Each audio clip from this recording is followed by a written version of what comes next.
সুন্দর লাগতেছে খুবই। মুগ ডাল কত করে ভাইয়া এগুলো? 30 টাকা।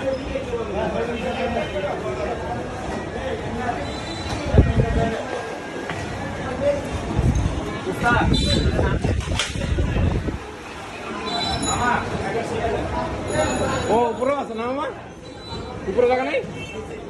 হ্যাঁ ও এসি এসি ও রান্না করা আছে তাই তো। মানুষের উপরে যে ব্যবস্থা রাখছেন